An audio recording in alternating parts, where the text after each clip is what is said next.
आज हम arsenic part 2 पे आ गए हैं। तो पार्ट 2 पे बात होगी सलीकामंद और तरतीब वाली शख्सियत। तो आर्सेनिक सलीकामंद और तरतीब वाली शख्सियत होती है। आर्सेनिक के अपना मामलात अगर देखें तो इनमें तरतीब है। अगर आप कैंट रेपर्टरी में दिमाग का चैप्टर, जो माइंड का चैप्टर खोलें, तो उसमें जो लोग तरतीब से चीज़ें रखते हैं उनमें दो बड़ी मेडिसिन्स हैं, एक आर्सेनिक, दूसरी आपको अनाकार्डियम मिलेगी। हम आज आर्सेनिक की तरतीब की बात करेंगे। तो आर्सेनिक एक सलीकामंद और तरतीब वाली शख्सियत है। इसके तमाम मामलात में आपको तरतीब मिलेगी। सुबह उठने से शाम तक के तमाम मामलात में आपको तरतीब मिलेगी। इसमें मतलब उसने सुबह कितने बजे उठना है, कितने बजे नहाना है, कितने बजे नाश्ता करना है, उसके बाद देखेंगे उसने कितने बजे लिबास चेंज करना है, कितने बजे ऑफिस पहुंचना है, ब्रेक कितने बजे होनी है, ठीक है ना, दोपहर का खाना कितने बजे खाना है उसने, उसके बाद शाम तक के मामलात, रात का खाना, सोने का टाइम, अगर वो स्टडी करता है, मताले का शौक़ है तो उसका भी एक प्रॉपर टाइम रखा होगा। तो एक शेड्यूल है, एक तरतीब है आर्सेनिक के तमाम मामलात में।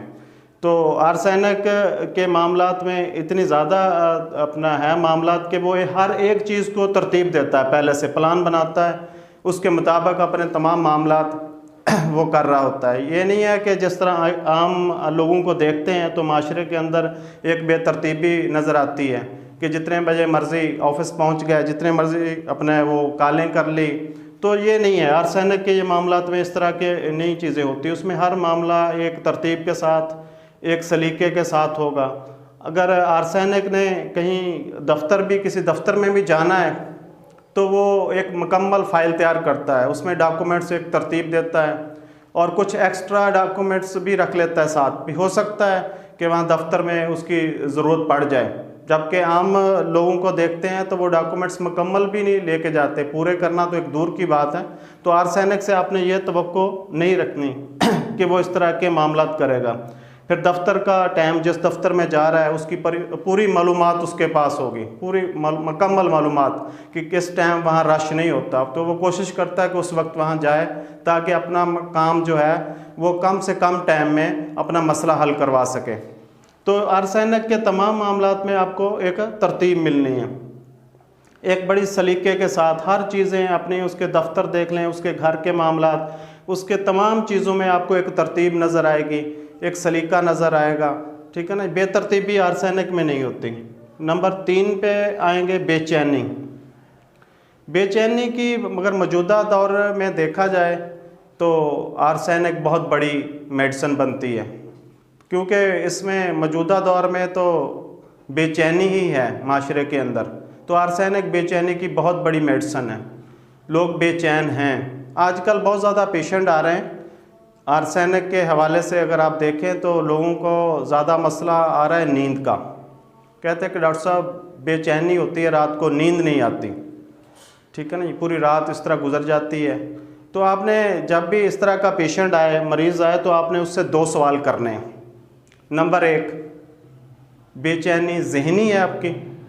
नंबर 2, या उसमें ये चीज़ आ रही है कि जिस्मानी तौर पे आप बेचैनी महसूस करते हैं, जिस्मानी दर्दें हैं जिस्म के अंदर, जिस्मानी तौर पे करवटें बदल रहे हैं, लेकिन ज़हनी तौर पे मसला नहीं है।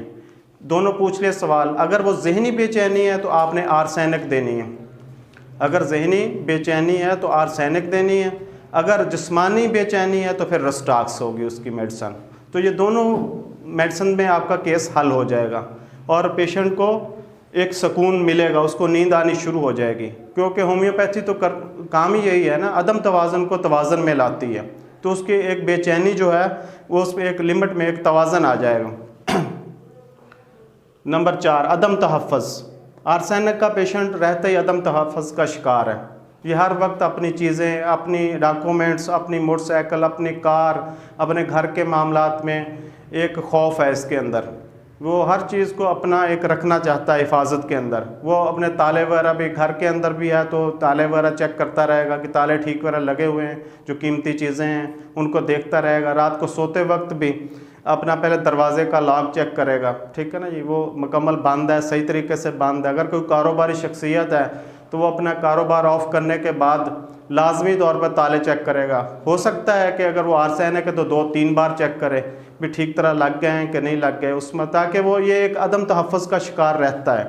तो एक डॉक्टर साहब है, उन्होंने एक अपना केस शेयर किया हुआ था कुछ अर्सा पहले कि वो गुर्दों के डॉक्टर साहब हैं, तो माशाल्लाह उनका काफ़ी नाम है, मुझे उनका नाम इस वक्त जहन में नहीं आ रहा डॉक्टर साहब का। वो गुर्दों पे ज़्यादा उनको है, उनके पास पेशेंट है। तो वो कहता है कि एक पेशेंट मेरे पास आ रहा था क्रेटिनिन और यूरिया के हवाले से, तो उसका काफ़ी बड़ा हुआ था, तो मैं मेडिसिन देता रहा लेकिन उसको कोई फ़ायदा नहीं हो रहा था। जब भी वो टेस्ट करवा के आता तो पहले से भी ज़्यादा होता, कवर नहीं हो रहा। तो मैं उसको चेक करता रहा। तो एक दिन जब वो आया अपना मेडिसिन लेने, तो अपने टोकन वगैरह लगवा के काउंटर पे पहले आया, तो उसके बाद वो दरवाजे जो क्लिनिक का लास्ट जहाँ से एंटर होते हैं दरवाजे, उधर जाके बैठ गया। वो कुर्सी पड़ी थी उधर जाके बैठ गया एक साइड पे होके। तो मैं देखता रहा उसको। तो मैंने जब अंदर आया तो उससे पूछा कि आप वहाँ जाके क्यों बैठे हैं? तो उसने बताया कि दरअसल मेरी मोटरसाइकिल बाहर खड़ी थी तो मैं उस पर नज़र रखता हूँ, तो मैं इस तरह नहीं छोड़ता, मैं यही करता हूँ कि जब आता हूँ तो फिर अपनी चीज़ों पे नज़र रखता हूँ। बाहर मेरी मोटरसाइकिल खड़ी थी तो मैं इसलिए वहाँ जाके बैठ गया ताकि मोटरसाइकिल पे नज़र रहे। तो इस अदम तहफ़्फ़ुज़ की बुनियाद पर मैंने उसे आर्सेनिक दी। तो यहाँ से केस की मैंने बुनियाद रखी कि आदम तहफ़्फ़ुज़ को उसकी बेस बनाया, ठीक है ना। उसके बाद आर्सेनिक दी। जब वो दोबारा 15 दिन बाद, हफ्ता 10 दिन 15 दिन बाद दोबारा वो रिपोर्ट लेके आया तो उसके दोनों मामलात काफ़ी कंट्रोल में थे, यूरिया भी कंट्रोल में आ चुका था और क्रेटिनाइन भी। इस तरह ये मैंने केस आर्सेनिक से अदम तहफ़्फ़ुज़ को सामने रखते हुए हल किया। नंबर 5, मौत का खौफ। आर्सेनिक को अंदर भी मौत का खौफ बहुत ज़्यादा है। हमने तो एक ही मेडिसिन याद की हुई है, वो है एकोनाइट। जब मौत का खौफ की बात आती है तो एकोनाइट जहन में आती है। तो आर्सेनिक के अंदर भी मौत का बहुत ज़्यादा खौफ है और ये बहुत बड़ी मेडिसिन है मौत के खौफ की भी। अगर इसकी अलामात आपको मिल जाएं तो ये मौत के खौफ की बहुत बड़ी मेडिसिन है। और ये शख्स भी जो है मौत का, आर्सेनिक जो है बहुत ज़्यादा इसके अंदर मौत का खौफ होता है।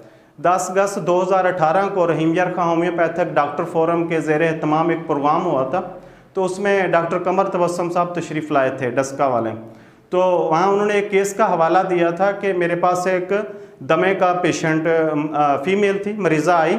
तो केस टेकिंग के दौरान बात होते होते यहाँ तक पहुँची कि उस बच्ची ने बचपन में अपने वालिद को छुरी के साथ जानवर ज़िबा करते हुए देख लिया था। जो वो खून निकला उसके बाद जो है मामलात मेरे ख़राब हुए, ठीक है ना जी। बहुत ज़्यादा मेरी हालत ख़राब होनी शुरू हुई। वो बढ़ते बढ़ते बढ़ते दमे का शिकार हो गई, कितने साल हो गए। तो ये मसला वहाँ से शुरू हुआ। इस चीज़ को बेस बनाते हुए, क्योंकि आप रुब्रिक पे अगर आप रेपेट्री में केस टेकिंग करते हैं, रुब्रिक में जाएंगे तो वहाँ ये चीज़ आपको मिल जाती है कि वो चाकू से वो अपना खून लगा हुआ हो, तो ये सिम्टम आपको वहाँ मिलती है। उसको बेस बनाते हुए उस मरीज़ा को आर्सेनिक दी गई, तो जिससे वो उसका दमा जाता रहा, दमे का मसला उसका हल हो गया। तो ये जब आप अच्छी तरह केस टेकिंग कर लेते हैं, आप मेडिसिन को अच्छी तरह समझ लेते हैं, तो फिर कोई मसला नहीं रहता, ठीक है ना जी। नहीं तो बहुत ज़्यादा मेडिसिन फिर देनी पड़ती हैं, जिस तरह हमारे आम होम्योपैथ करते हैं, 10-10 मेडिसिन दे देते हैं, दमा फिर भी ठीक नहीं होता। असल तो के सिंगल रेमडी ही बेहतरीन है। अगर सही मायनों में उसकी आपको केस टेकिंग आ जाए, मेडिसिन का सही इल्म हो जाए, तो फिर आसानी के साथ आपके मामलात हल हो जाते हैं। नंबर 6, आला मेयार। आर्सेनिक आपको ज़िंदगी के किसी शोबे में भी मिले, ठीक है ना, ये उसका शोबा कोई भी हो, तो वो अपने काम में आला मेयार देगा आपको। ये आर्सेनिक की एक खूबी है, ठीक है ना जी।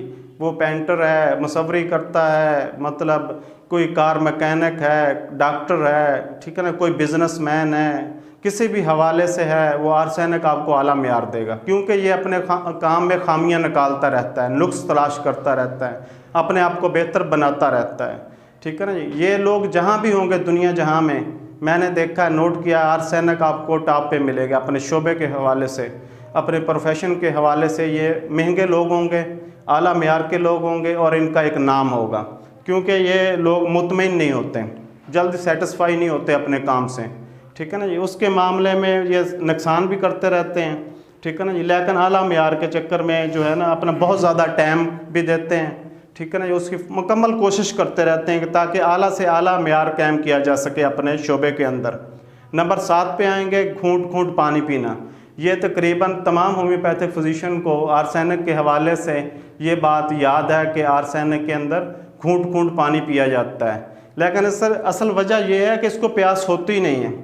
ये बेचैनी जो हम तीसरे नंबर पे चेक कर अपना पहले बात कर चुके हैं, बेचैनी, असल बेचैनी की वजह से इसकी ज़बान खुश्क होती है। उस खुश्की की वजह से ज़बान को तर करने के लिए पानी घूंट घूंट पीता रहता है। ये तो था आर्सेनिक का पार्ट 2। इंशाल्लाह नेक्स्ट फिर पार्ट 3 में आएंगे। शुक्रिया जी, थैंक यू।